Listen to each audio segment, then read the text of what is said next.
Assalamualaikum warahmatullahi wabarakatuh. Selamat pagi untuk teman-teman semuanya. Selamat datang kembali di mata kuliah Biologi Oceanografi yang diampu oleh Ibu Ayang Armelita Rosalia. Baik, ini merupakan video akhir gitu ya dari tujuan kita untuk mencari DPPI. Ini merupakan gabungan dari pertemuan-pertemuan sebelumnya gitu ya untuk sampai ke penentuan daerah potensial penangkapan ikan. Oke, untuk kali ini kita akan mencari DPPI sesuai dengan ikan yang sudah dituju sebelumnya, dengan parameter oceanografi yang sudah dilakukan sebelumnya, dan juga data sebaran kapal yang sudah kita analisis juga sebelumnya. Baik, apa itu DPPI? Seperti yang tadi sudah saya sebutkan, DPPI ini merupakan singkatan dari daerah potensial penangkapan ikan. Nah, tentu DPPI ini bisa merujuk ya dari parameter oceanografi sesuai dengan jenis ikan, terutama ikan pelagis yang kita pilih kali ini, dan kita menggunakan parameter oceanografinya yaitu adalah suhu permukaan laut dan juga klorofil A. Dan juga kita menggunakan data sebaran kapal untuk memvalidasi gitu bahwa itu adalah wilayah jalur tangkapnya para nelayan. Baik, selanjutnya adalah tahapan yang akan kita lakukan, itu persiapan data dan juga alat. Nanti kita juga akan merubah format datanya dari raster menjadi format ASCII. Lalu kita akan analisisnya menggunakan MaxN, sampai nanti ke tujuan akhirnya kita mendapatkan daerah potensial penangkapan ikan dari parameter oceanografi dan juga sebaran kapal VBD. Baik, kita langsung saja mencoba untuk melakukan analisis DPPI ini. Oke, teman-teman, kita lanjut. Teman-teman buka modul, lalu nanti gulir ke bawah di bagian metode. Di sini untuk alat, kita masih menggunakan software yang sama, itu ya, ArcMap. Lalu teman-teman di sini diperintahkan download MaxN. Ukurannya nggak besar, teman-teman, bahkan nggak sampai megabyte gitu ya. Teman-teman bisa copy URL-nya atau langsung klik saja. Oke, jadi teman-teman akan ada di laman American Museum of Natural History. Teman-teman gulir ke bawah sampai teman-teman ketemu download. Nah, di bagian ini teman-teman nanti klik di bagian I prefer to download without providing this information. Nanti akan otomatis terdownload ya teman-teman. Nah, download MaxN, otomatis ke download. Oke. Di sini saya sudah punya ya teman-teman, jadi saya batalkan deh. Oke, lanjut, kita buka kembali. Nah, teman-teman perlu diingat bahwa teman-teman harus ada Java gitu ya, yang terinstall di laptop atau komputer teman-teman, karena memang MaxN ini programnya berbasis Java. Jadi dia nggak akan jalan kalau misalkan teman-teman nggak ada Java yang terinstall, seperti itu. Lalu yang kedua, bahan, kita masih menggunakan data sebaran kapal yang teman-teman sudah olah, lalu juga parameter oceanografi yang sudah teman-teman olah juga gitu ya, baik itu klorofil ataupun suhu permukaan laut. Dan jenis ikan yang teman-teman juga sudah tentukan tentunya dari awal. Nah, untuk area of interest atau AOI, template layouting peta, dan RBI ini teman-teman masih menggunakan yang sama seperti yang di awal, di drive yang sama juga. Oke, kita langsung saja ke analisisnya. Teman-teman buka dulu untuk file yang parameter oceanografi. Yang pertama teman-teman sudah olah. Oke, sudah masuk ke sini, kita akan gunakan dua data ini ya, yang awal sekali teman-teman. Nah, yang sudah ada sebarannya nih dari hasil interpolasi IDW. Gitu ya teman-teman, kita akan gunakan yang ini. Lalu karena kita akan melakukan analisis nanti di MaxN, ini perlu formatnya berbentuk ASCII gitu ya. Ini formatnya masih berbentuk raster teman-teman, jadi raster to ASCII gitu ya. Teman-teman searching, oke, gulir, nanti teman-teman cari raster to ASCII, input raster. Oke, di sini masukkan yang SST atau klorofil, teman-teman terserah. Di sini saya suhu dulu gitu ya. Kita tunggu. Oke, untuk simpan.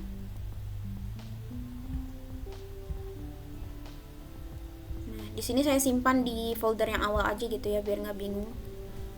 Di sini saya namakan SST gitu ya, SST. Nah, untuk file teman-teman di sini walaupun ada dua dan bentuknya sama, file juga, teman-teman klik yang bagian kedua nih ya, yang ini SST, lalu titik ASC. Nah, ini ya teman-teman, lalu save, lalu klik OK. Ini gulir ke atas, kita lihat. Oke, sudah keluar. Ini berbentuk rentang ya teman-teman. Oke, sekarang masukkan yang CHL. lakukan hal yang sama juga. chl.asc. Teman-teman ingat ya, ini ubah. Nah, karena kalau yang awal dia akan berformat txt. Nah, yang kedua dia bisa kita jadi ubah ke asc. Klik save. Salah tempat ya teman-teman. Sini coba. Nah, chl.asc. Oke, klik OK. Oke, untuk file ASC ini bentuknya akan seperti ini ya teman-teman. Keluarnya nanti akan seperti ini. Dipastikan jangan sampai filenya txt. Oke, setelah itu kita pergi ke bagian data hasil sebaran kapal yang telah dibuat. Oke, kemarin kan kita sudah membuat ya hasil longitude dan latitude-nya tapi berformat teks gitu ya teman-teman. Nah, ini nanti kalau di Maxent dia tidak terbaca, tapi kalau untuk informasi untuk data longitude dan latitude seperti ini sudah cukup. Jadi kita akan delete dulu fieldnya. Ini kita hapus juga. Saya akan ulangin aja gitu ya teman-teman biar nggak bingung. Ini juga dihapus dulu. Oke. Nah teman-teman nanti tambahkan lagi field, add field. Di sini mungkin jenis dulu ya. Di sini saya akan tulis jenis. Nah jenis ini nanti untuk apa? Nah format akan teks. Nanti kita akan namakan bahwa ini semua adalah data kapal gitu. Oke, di sini teman-teman klik. Lalu klik kanan, field kalkulator, klik yes.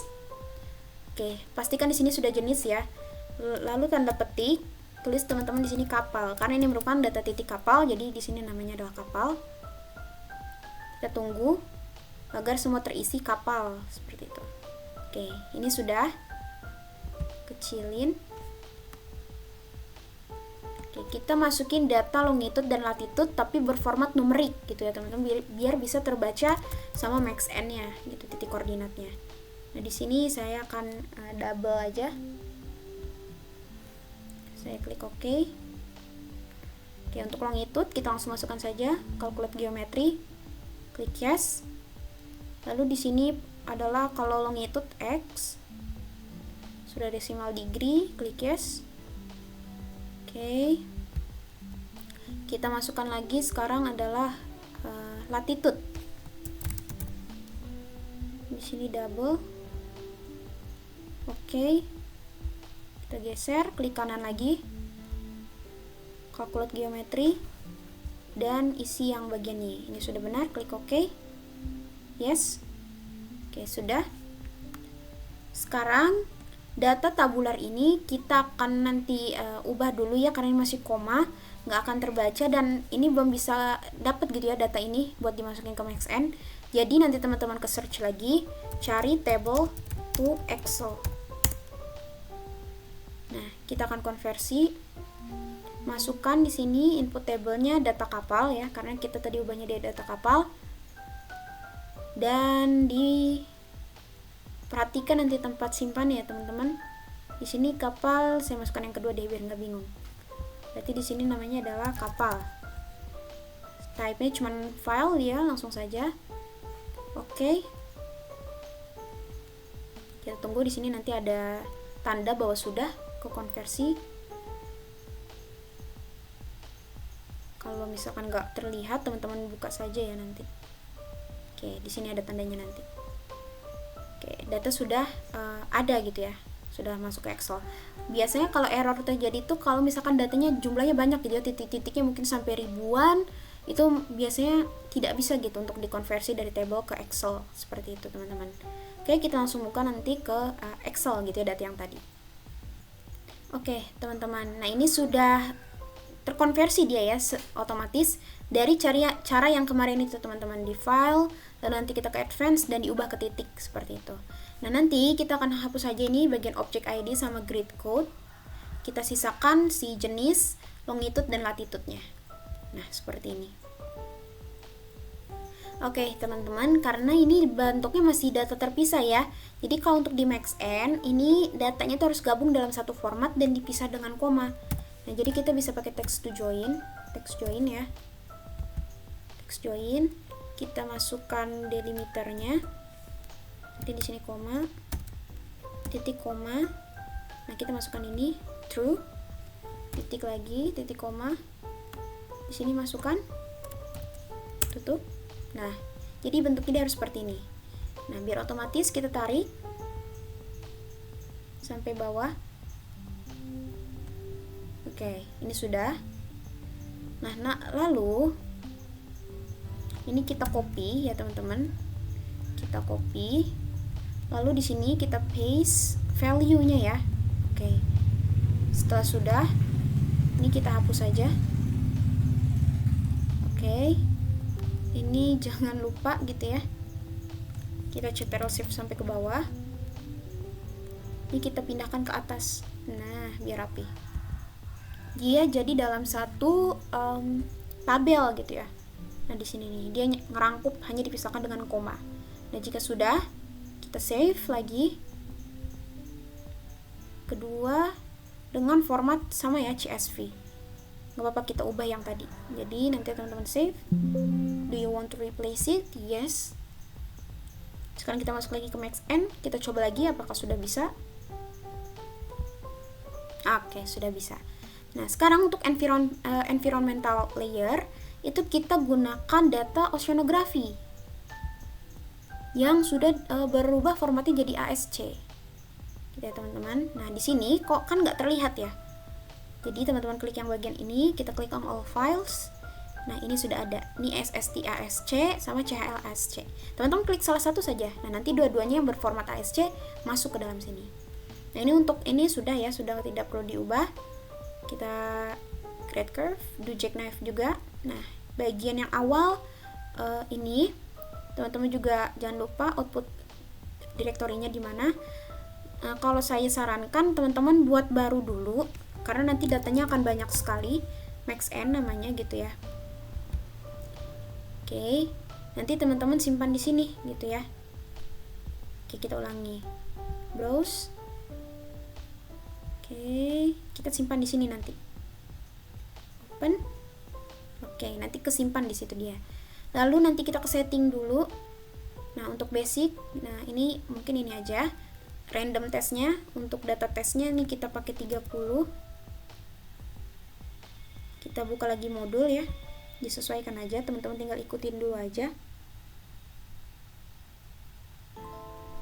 Ini dia pakai outputnya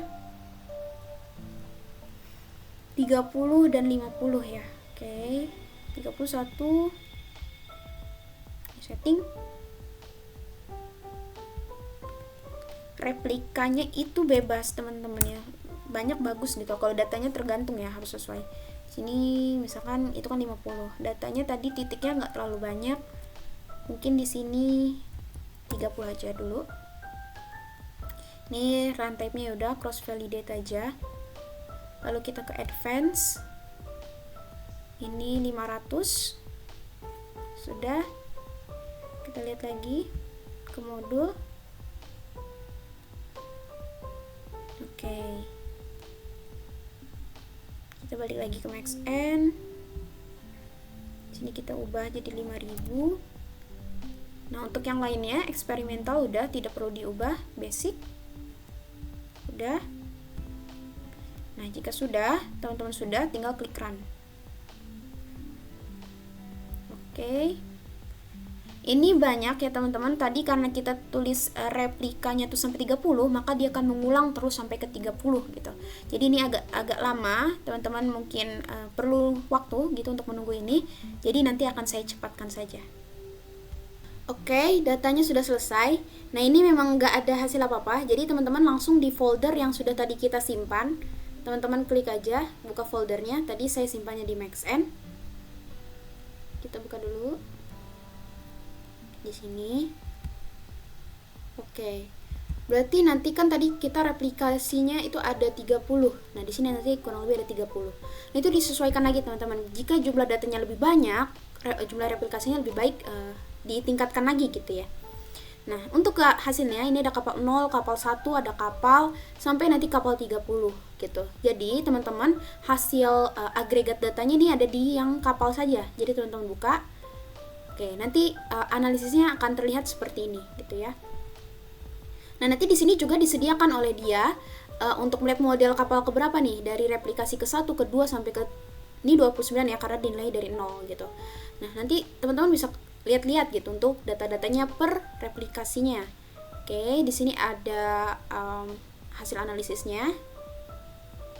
Nah, ini nilai MAN-nya AUC-nya 0,6. Ini sudah dianggap baik ya, di atas 0,5 untuk hasil datanya. Oke, di sini juga bisa dilihat data yang kiri ya, yang dilihat ya teman-teman. Nah, di sini ada nilai rentang namanya HSI ya. Habitat, nilai pokoknya nilai 1 ini menunjukkan bahwa inilah titik yang diduga adalah DPPI yang benar-benar paling optimal, seperti itu, dari hasil titik sebaran kapal dan juga parameter gabungan dari hasil analisis MaxN yang tadi. Nah, kan tadi kita masukin sampel adalah titik kapal dan juga parameternya.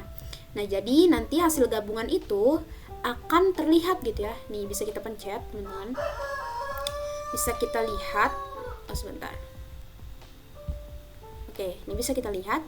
Nah, di area inilah gitu yang paling optimal berdasarkan data sampel titik kapal dan juga parameter oceanografi dari data ASC yang tadi. Nah, ini semakin merah semakin menunjukkan nilainya bahwa ini yang paling optimal daerahnya. Sudah berwarna hijau juga sudah dianggap baik. Namun yang nomor 1 ini, yang warna merah sekali pekat, menunjukkan bahwa itu adalah daerah paling potensial berdasarkan dari data titik kapal dan juga parameter oceanografi. Nah, di sini kita bisa ngelihat responnya. Ya, nilai klorofil dan SST gitu ya. Yang paling besar tuh di angka berapa gitu. Nah, di sini klorofilnya mungkin di 0,16 gitu ya. Ini bisa dilihat. Tapi nggak ada nilai lanjutannya gitu. Dan untuk SST yang paling tinggi ini dinilai 28 gitu ya. Paling baik, yang paling berkontribusi baik. Nah, di sini juga ada persentasenya. Parameter apa yang paling memberikan kontribusi gitu. Nah, di sini klorofil. Jumlahnya bahkan sampai 92,4% dan suhu ini sampai 7,6. Nah, ini adalah nilai jackknife yang menjelaskan bahwa parameter apa yang paling memberikan pengaruh besar kepada model. Nah, yang warna hijau yang ini tanpa variabel ini artinya bahwa akan mempengaruhi model ini sampai seberapa. Dan yang warna biru ini menunjukkan satu parameter mana yang nilai paling besar gitu, yang paling penting. Nah, ini nilai with all variabelnya. Kita lihat dulu ya, lihat dulu. Nilai variabel yang mana yang paling besar. Oke, yang klorofil ya. Nah, klorofil ini secara individu dapat memberikan kontribusi kepada model ini bahkan sampai 0, kurang lebih ya, 0 lebih dari 0,14 nih, hampir 0,15. Nah, parameter apa yang jika dihilangkan akan mempengaruhi model? Nah, ini juga klorofil. Nah, lihat, jika klorofil hilang, maka model akan turun gitu ya. Jadi, sebesar hanya 0,02 nih kurang lebih. Nah, seperti itu teman-teman. Nah, ini untuk data trainingnya yang tadi yang kita tulis 30 random percentage-nya. Nah, ini untuk data tesnya, berarti sisanya. Dan ini sisanya, AUC. Nah, seperti itu teman-teman. Apakah sudah selesai? Nah, belum ya teman-teman. Jadi, kita tadi kan hasilnya masih bentuk ini ya. Masih bentuk analisa gitu tadi nih dari hasil si MaxN. Keluarlah data ini. Nah, bagaimana caranya data nilai optimal ini nanti kita bisa gabungkan dengan parameter yang paling optimal yang sudah kita petakan sebelumnya di awal, yang parameter oceanografi. Nah, caranya kita kembali lagi ke ArcMap. Oke, di sini kita gunakan saja, kalau misalkan teman-teman ribet gitu ya buat baru petanya, teman-teman bisa lanjutkan di peta parameter oceanografi ini. Kita unchecklist dulu semuanya. Ini juga. Oke. Sudah, RBI mungkin dimasukin ya, teman-teman. Oke. Nah, kita masukkan di sini add data aja. Kita buka dulu yang tadi hasil MaxN-nya gitu ya. Kita buka ke folder MaxN-nya. Di praktek Oceano 23. Di sini MaxN. Kita ke belakang, dia nanti ada kapal nih ya, kapal min, median, max. Nah, kita pakai yang rata-rata saja.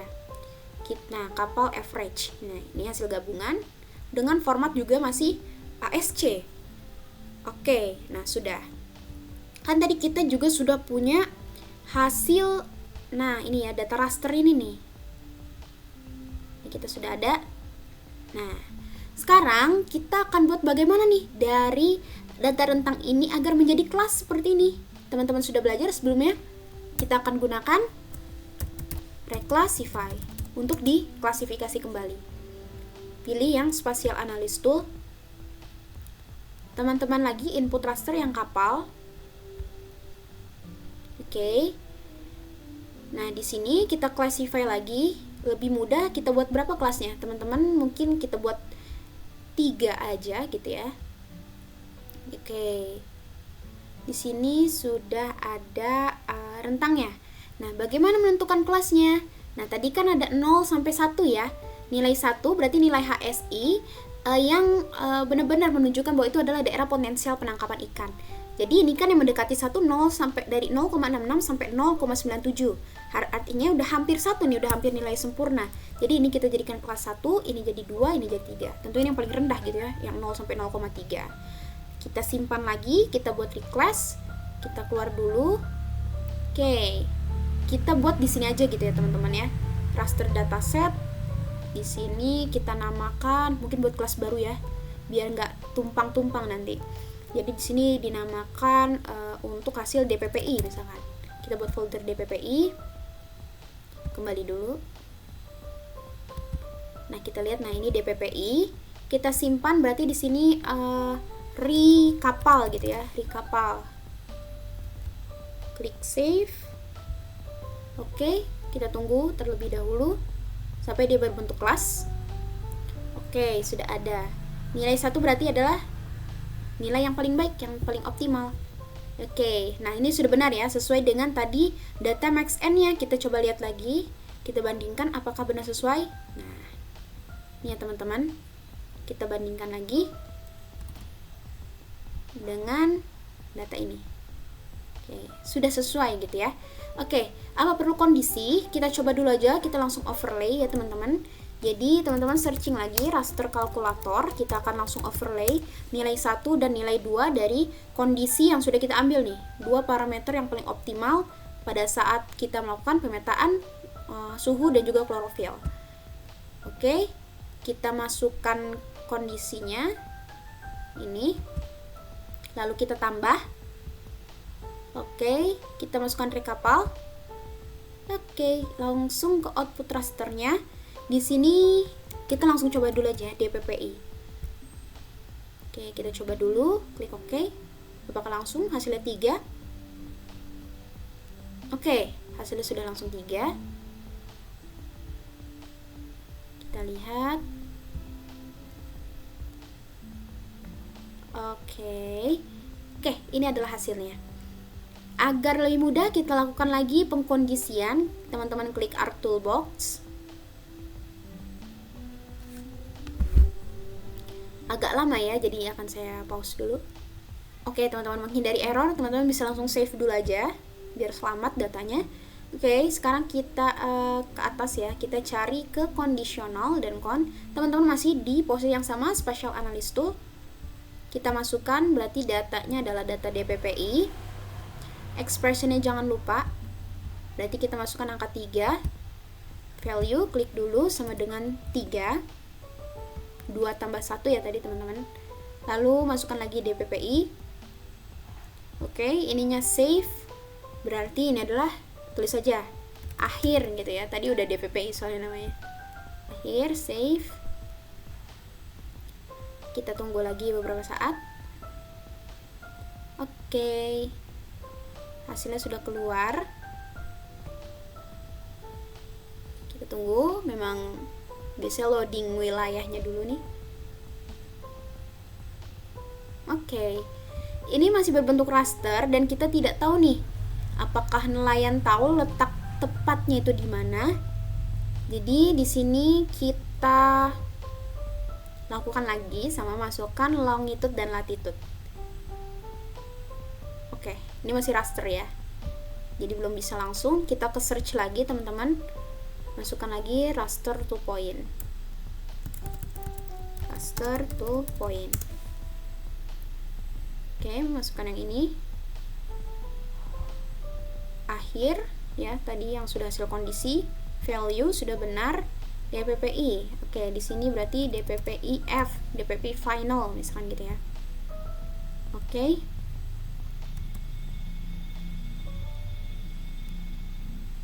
Oke, sudah titik ini ya teman-teman. Nah, ini udah langsung bisa kita masukkan longitude dan juga latitude. Klik open attribute table. Teman-teman masukkan saja atribut add field gitu ya. Add field long. Nah, ini teman-teman bebas karena ini cuma informasi, jadi teman-teman bisa langsung teks, atau misalkan teman-teman mau decimal degree itu bisa pakai numerik gitu ya. Ini saya kasih contohnya data teks saja gitu ya. Calculate geometry, klik yes. Nah, degree, minute, second tuh teman-teman di sini juga bisa milih sebenarnya gitu ya. Dan di sini kita pakai yang minute, second. Dan ininya jangan lupa kalau longitude pakai yang x. Bedanya nanti di sininya ya. West. Oke. Udah, terus kita juga masukkan latitude-nya. Kita masukkan latitude. Sini ya, latitude. Ini juga teks. Oke. Klik kanan lagi. Calculate geometry. Klik yes. Oke, di sini sudah. Nah, ini kan tadi west, ini jadi north. Klik OK. Klik yes. Oke, sudah. Teman-teman kalau mau ekspor nanti table to Excel aja gitu ya. Bisa nanti deh. Oke, semuanya sudah. Datanya sampai bawah. Inilah hasil DPPI-nya. Teman-teman mungkin bisa di sini cari-cari ya di style reference. Di sini ada fish. Ada mungkin di sini nanti teman-teman bisa kita coba ubah dulu. Ada nggak ya dia di environmental? Teman-teman bisa nanti jelajahi gitu aja ya. Nah, ini ada fish. Oke. Mungkin dikecil-kecilin gitu ya. Ini kan 18 ukurannya. Bisa jadi 10, jadi warna biar nggak nyaru, jadi warna kuning aja. Oke, ini adalah wilayah daerah potensial penangkapan ikan, dan juga tadi kita sudah menghasilkan DPPI. Teman-teman bisa ulangin lagi untuk template-nya, template layoutingnya. Di sini kita masukkan template yang sudah ada lagi di bagian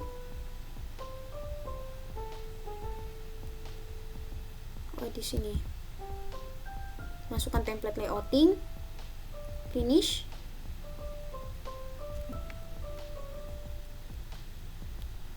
Oke, ini adalah akhir gitu ya. Ini sudah tujuan akhir kita untuk melihat DPPI. Ini bisa di zoom lagi gitu. Oke, sekali lagi di zoom ya. Kita geser lagi. Oke, ternyata harus dibesarin lagi ya teman-teman. Oke, segini 1:1.500.000. Kita ubah berarti di sini sebaran, nggak usah sebaran lagi berarti ya teman-teman. Daerah potensial, karena saya ikan tongkol ya teman-teman. Jadi teman-teman nanti sesuaikan penangkapan ikan tongkol. Ini bukan besi ya. Perairan sekitar barat daya Kalimantan, gitu aja. Oke. Kalau misalkan kebesaran gitu teman-teman nanti kecilin aja di sini. Di 12 misalkan. Nah, kekecilan 14. Oke. Ini sudah. Ini DPPIF ya, di legenda juga bisa dibenerin lagi. Di general jadi DPPI aja gitu. Oke. Kurang jelas ya, bisa DPPI tongkol sih. DPPI tongkol. Oke. Di sini masukkan nama pembuat gitu. Dinda Nurafi, masukkan NIM si A. Oke. Oke, untuk peta daerah potensial penangkapan ikan sudah selesai gitu teman-teman. Kita refleksi kembali dari 2 video sebelumnya gitu, 2 pertemuan sebelumnya. Yang pertama kita sudah melakukan pemetaan parameter oceanografi sebarannya gitu ya. Kita sudah menghasilkan nilai dari hasil interpolasi sampai ke gabungan gitu, ke overlay dari parameter yang paling optimal. Lalu yang kedua kita sudah melakukan pemetaan sebaran kapal gitu dari data citra VBD. Terus juga yang terakhir ini tujuan kita adalah menentukan DPPI dari jenis ikan yang kita pilih. Contoh yang saya videokan ini adalah ikan tongkol gitu ya, sesuai dengan karakteristiknya ikan tongkol. Dimulai dari kita merubah format gitu ya, format dari parameter oceanografi dari raster ke ASCII, lalu juga data sebaran kapal kita tambahkan longitude dan latitude numerik gitu ya, sampai kita analisis max N gitu ya. Analisis max N ini untuk melihat sebaran daerah potensial penangkapan ikan dari sampelnya itu data titik kapal, dan juga environmental layers itu dari parameter oceanography yang telah kita buat gitu ya, bisa klorofil dan suhu permukaan laut gitu dengan format ASCII. Nah, hasilnya adalah DPP ini kita overlay kembali gitu ya dari parameter oceanografi yang paling optimal sebelumnya. Hasilnya menghasilkan daerah potensial penangkapan ikan sesuai dengan jenis ikan yang kita pilih. Nah, mungkin teman-teman untuk penentuan DPPI videonya adalah sampai sini saja. Jika teman-teman kurang jelas bisa ulang kembali. Jika memang sudah buntu, teman-teman bisa bertanya kepada teman-temannya atau kepada saya. Dipersilahkan gitu ya teman-teman. Semangat selalu, jangan putus asa untuk terus belajar. Terima kasih, dan juga saya mohon maaf mungkin masih banyak kekurangan dalam hal penyampaian gitu ya, atau terkait apapun. Saya mohon maaf. Terima kasih semuanya. Wassalamualaikum warahmatullahi wabarakatuh.